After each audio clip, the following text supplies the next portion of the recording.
Welcome, students and families. Thank you for joining us today for another edition of Teaching Through Television. We hope that you are at home, happy and healthy.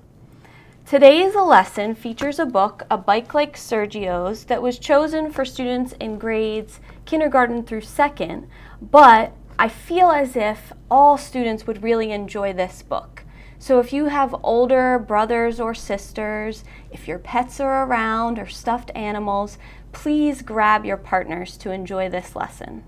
Today, students, I will be referring to you as scholars. And scholars are students that try their best, they ask questions, they talk about books, and they learn from what they read. Can you guys give me a thumbs up if you're ready to be scholars today? I see lots of thumbs. Okay, let's get started. Before we get started today, scholars, I'd like to recognize Candlewick Press for allowing us to use this title, A Bike Like Sergio's. Thank you, Candlewick Press, for giving us the opportunity to use this book in our lesson today. Scholars, it's always a good idea when you're reading a new book to think about the creators of that book. So today we're going to talk just a little bit about the author and the illustrator of A Bike Like Sergio's. The author of this book is Maribeth Boltz, and she wanted me to tell you guys a little bit about why she wrote this book. She wanted to share with you all a character that you guys can understand. So she's very excited for you to meet the main character of this story, RUBEN. The illustrator of this story is Noah Jones, and Noah Jones was excited to partner with Maribeth to be the illustrator of A Bike Like Sergio's for a very special reason. Noah Jones felt like he was no good at drawing bikes, and there are bikes on every page of this story. I can't wait for you to see them. But he was excited because this presented a new challenge for him. He was ready for an experience to get better at drawing bikes. Now that you all know a little bit more about the author and illustrator, let's talk about the goal for today's lesson. The goal, and you guys can read this with me, is I can infer the theme of a story by paying attention to how a character feels about the mistakes he or she makes. Scholars, that's a big goal. Let's break it into chunks to better understand our goal for today. The main thing we're going to do today is infer the theme.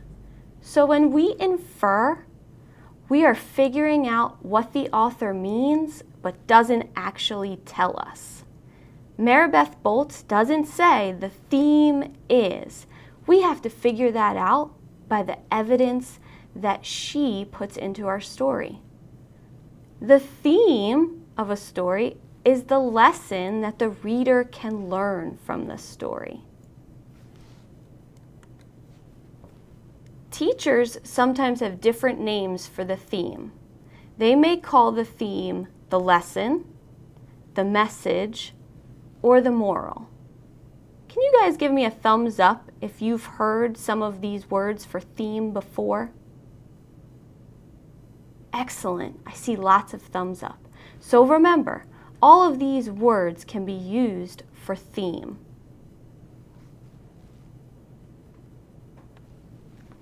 For us to infer the theme today, we need to use a strategy. Scholars, are you ready to add another tool to your toolbox of reading? I see lots of heads shaking. Excellent.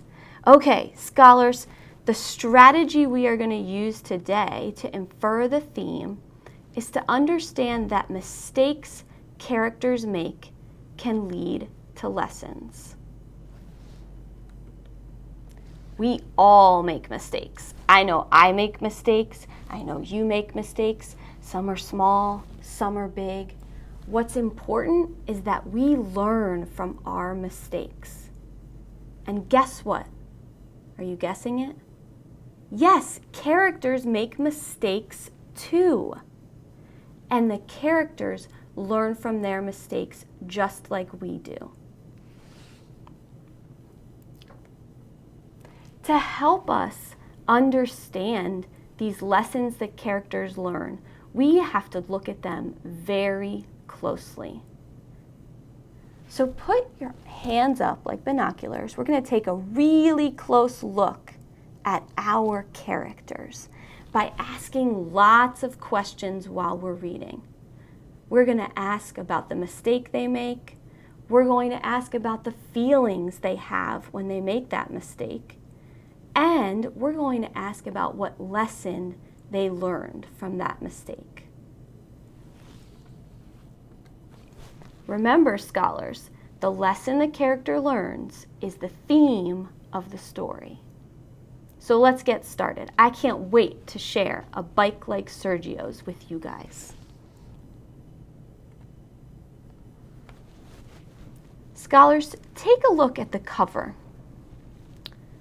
I see two boys here, but something is different about these two boys. Are you wondering why one boy is riding on a bike but not the other? That's what I was wondering. In this story, Ruben really wants a bike like Sergio's, but his family does not have the money to buy it. Let's read to find out what lesson Ruben learns in his effort to get his own bike. Every kid has a bike, but me.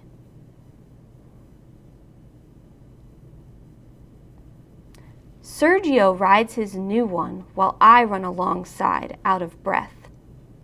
Ask your parents again, Sergio says. Your birthday's coming. Sergio forgets there's a difference between his birthday and mine. I wish, I say, but I know that wishes won't make money appear. Scholars, we just learned a little more about Ruben and Ruben's family. What did you learn about Ruben and Ruben's family? At Sonny's grocery, Sergio buys a pack of football cards. I stand in line, mad, with the bread my mom wants, waiting behind the lady in the blue coat who we see all the time. She steps up to pay and gathers her bags. In the shuffle, her purse tips. $1 floats to the floor. No one sees. I scoop up the money fast. She's out the door, but I don't chase her. It's just $1. Scholars, let's think about what just happened. Have you ever found something that didn't belong to you? Money, a phone, maybe even a set of keys? Think about what you would do if you were Ruben. Ruben decides here to keep the $1. What could he have done? Was keeping the money a mistake? I see some of you nodding yes, and some of you shaking your head no. Let's keep reading to see what Ruben's thinking. At home, Mom's feeding the baby. The twins pull pans from the cupboard. "My Ruben," she says, "was it a good day?" I nod and act busy. That $1 in my pocket stays a secret. Later, when I'm alone in my room, I fish out the crumpled bill and stare. It is not $1 or $5 or $10. It is $100. My hands are shaking. That money is enough for a bike like Sergio's. Then I won't have to run. I'll be riding. I wonder, is Ruben still excited about the money he found? now that he sees it's not $1 or $5, but $100, do you think it makes him feel more nervous or worried? What questions do you have for Ruben?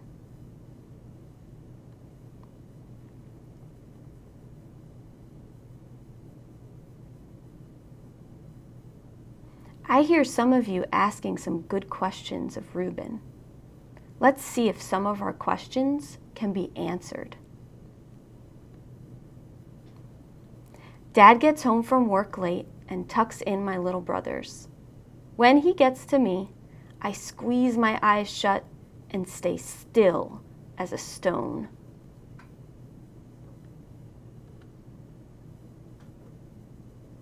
In the morning, the $100 bill is safe in my backpack. When I get to school, Mr. Grady says we will be learning about money in math. He sets up a store with fake bills and coins and pictures of things we can buy. I joke around and blow all my play money on a camera right away. Me on my bike is all I can think about.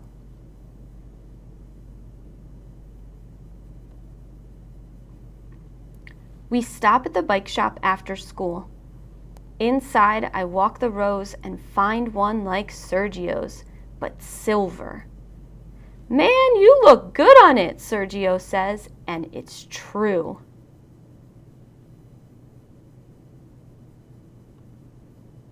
But I know if I ride home on a bike like that, I'll have to tell my parents where I got the money. "I'll talk to them tonight," I say, and Sergio high-fives me.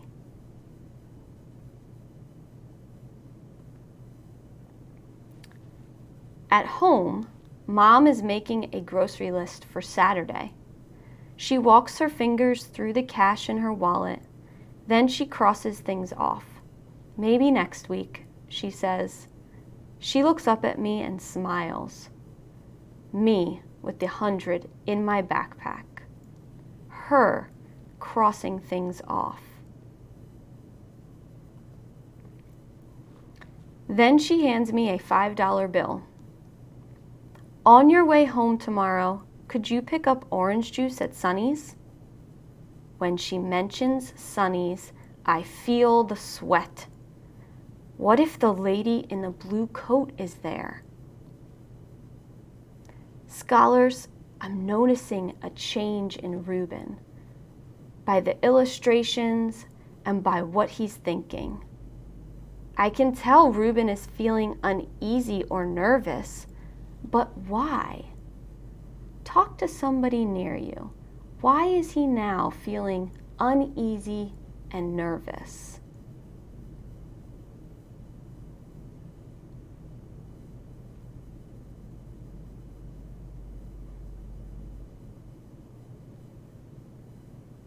Scholars, I hear you making some clever inferences. Are you thinking, maybe he feels bad about keeping the money a secret? Or maybe he feels bad that he has this money, but his mom has to cross groceries off of her list. Or maybe he just doesn't want to get caught at Sonny's. Maybe it's both. Let's read to find out. I take my stuff to my room, dump my papers out of my backpack, and that's when I see it. The zipper that was closed is open, just enough, and the money that was there is gone. Heading out the door, I mumble to Mom, "I'll be right back." Rain is falling as I retrace my steps from school to bike shop to home. Leaves and money look the same. Rain and tears feel the same. It's nowhere. I walk hunched and draggy to school the next day while Sergio rides circles. My brother built a ramp in the alley and I went airborne, he says. If you get that bike, you can use it. I don't tell Sergio that I won't be getting any bike at all. The day stretches out. How many nickels in a dollar? Mr. Grady asks. How many quarters in a $5 bill? When the bell rings, I pack my backpack with homework and notes and tell Sergio to ride home without me. With everyone crowding in a hurry, I spot something. The smallest zipper inside, still closed. This was the pocket, not the other. I slide it open, and I am rich again. To get that bike, I have to tell. Scholars, what does Ruben want to do? Yes, I hear you yelling, get a bike. But what does Ruben know he has to do? You're right, he has to tell. Why does Ruben now feel like he has to tell? Scholars, I hear you sharing some reasons. Some of you are saying it wasn't his to take. He can't spend money that he knows belongs to someone else. Let's read on to confirm our thinking. I race to Sonny's as fast as riding and rush to the back of the store for the juice. Someone bumps me, apologizes in a soft voice. I turn. My feet are frozen, watching as the lady in the blue coat makes her way to the counter with her eggs. She reaches into her purse. Take a good look at the illustrations here and how these characters are feeling.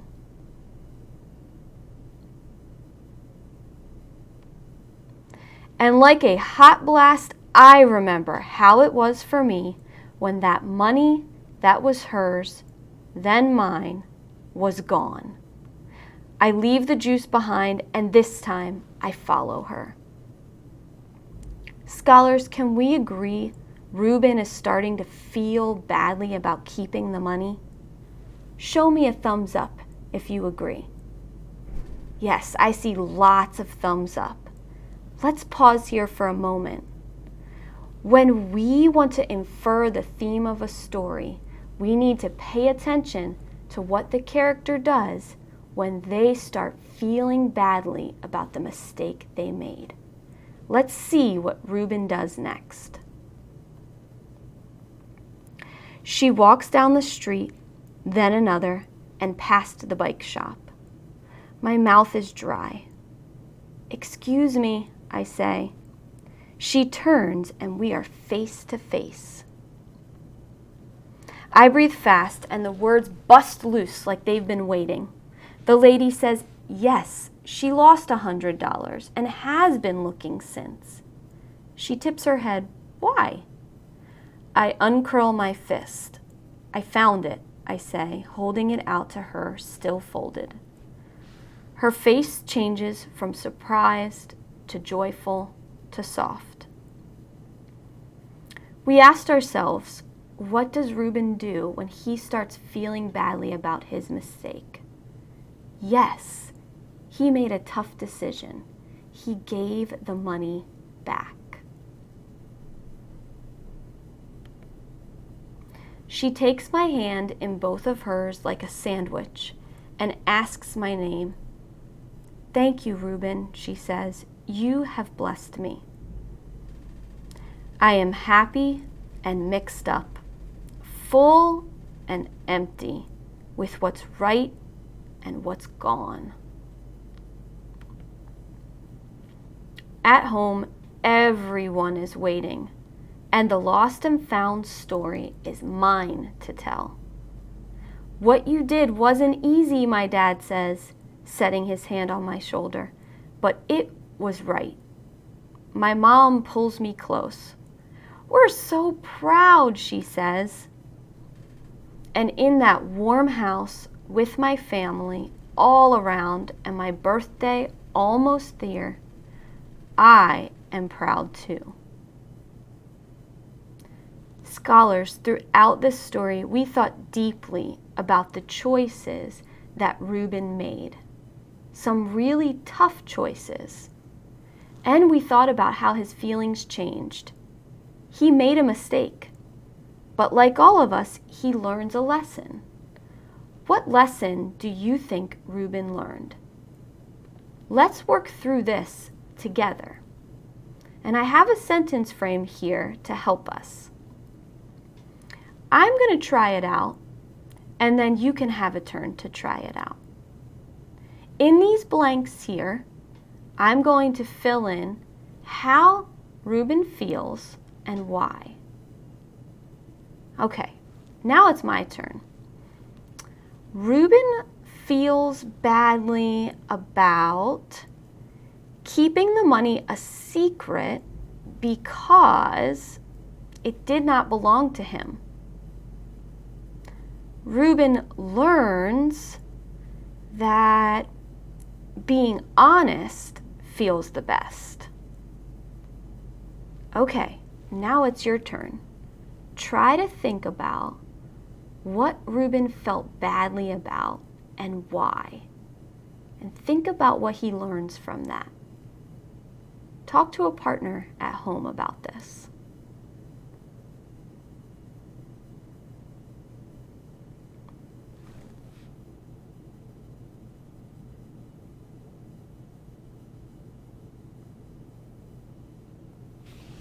Scholars, I heard you sharing some great lessons. Let me share one that I heard. Reuben feels badly about keeping the woman's money because he knows how it feels to lose something important. Reuben learns to think about how his actions affect others. Wow, you guys, you thought about so many different lessons that Reuben learned. Remember, the lesson that a character learns is the theme. At home, you might have thought about many different lessons that Reuben learned, and that's okay. We all have different perspectives and experiences that we bring to reading. There are many different lessons or themes that you could infer from this story.